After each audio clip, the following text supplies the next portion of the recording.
आदाब नाजरीन। आज के इस तफसीली जायजे में हम एक ऐसी बुनियाद पर बात करने वाले हैं जो हर मुसलमान के लिए बिल्कुल कोर यानी सबसे अहम है।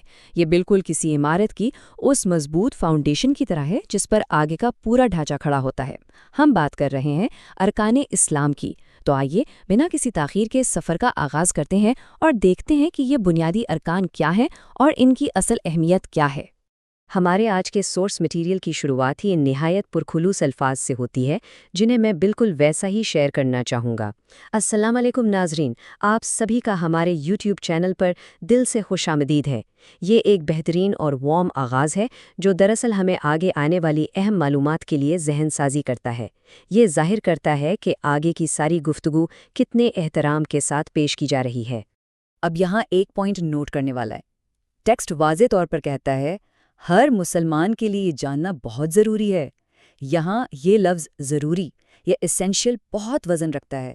बेसिकली इन बुनियादी अरकान की गिनती और इनकी नौयत को समझना कोई ऑप्शनल चीज़ नहीं है जिसे आप छोड़ सकें।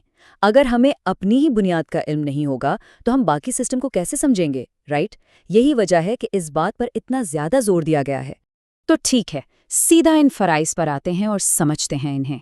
यहाँ 5 बुनियादी काम बताए गए हैं और ये फ़र्ज़ हैं, यानी इन पर अमल करना लाजमी करार दिया गया है।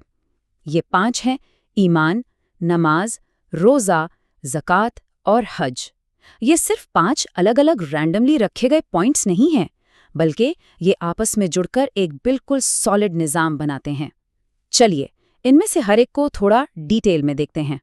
तो जो सबसे पहला और सबसे क्रूशल पॉइंट है ना, वो हमारा अक़ीदा है।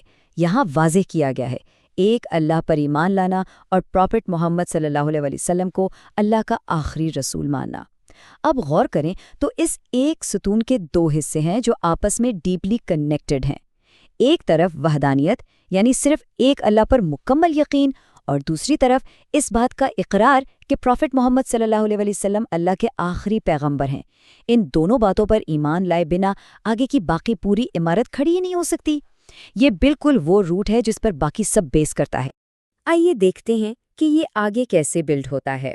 जब हमारी ज़हनी और रूहानी बुनियाद सेट हो गई तो अगला कदम अमली होता है, और वो है हमारा दूसरा फ़र्ज़, नमाज कायम करना।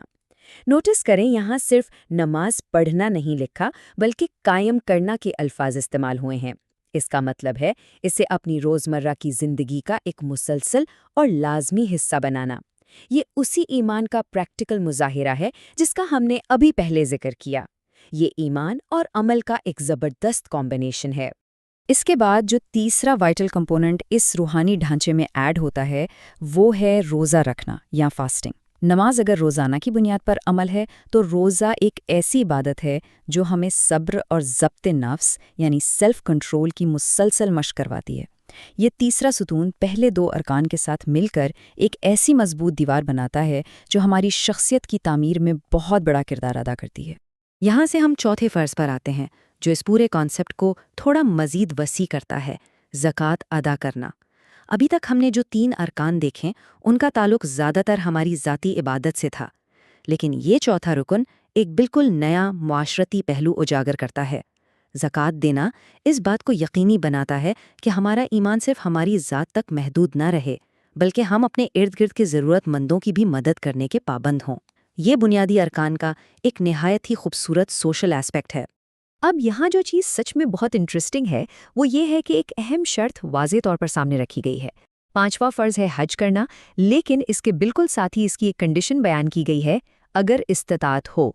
इस्तिताअत का मतलब है अगर आपके पास माली वसाइल और जिस्मानी ताकत हो। बाकी फ़राइज़ आम हालत में सब पर लागू होते हैं, लेकिन इस 5वीं सुतून के साथ ये प्रैक्टिकल शर्त जुड़ी हुई है जो ज़ाहिर करती है कि ये निज़ाम कितना मुतवाज़न और इंसानों की सलाहियतों को समझने वाला है। और ये सब कुछ मिलकर इस बेहतरीन खुलासे पर आकर ठहरता है। यही इस्लाम के 5 बुनियादी अरकान हैं। हमने ईमान से शुरुआत की, फिर नमाज और रोज़ा जैसी अमली इबादतों को देखा, उसके बाद ज़कात से समाज की जिम्मेदारी को समझा, और आखिर में एक ख़ास शर्त के साथ हज को।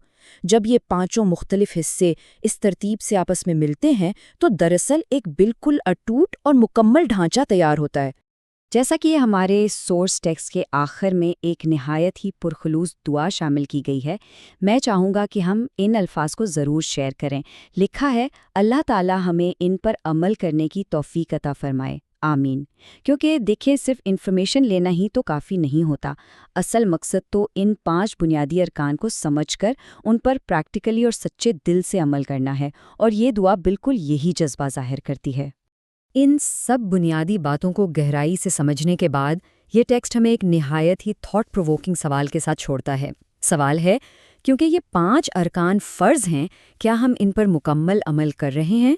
جب ہمیں یہ کمپلیٹلی کلیئر ہو گیا ہے کہ یہ ارکان ضروری اور فرض ہیں، یعنی ان میں کوئی چھوٹ نہیں، تو پھر کیا واقعی ہماری زندگی میں ان کی وہی اہمیت ہے جو ہونی چاہیے؟ یہ سوال کسی اور کے لیے نہیں، ہم میں سے ہر ایک کے اپنے ذاتی غور و فکر کے لیے ہے۔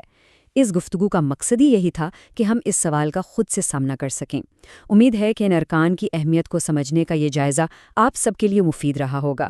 ہمارے ساتھ اس سفر میں جڑے رہنے کا بہت شکریہ۔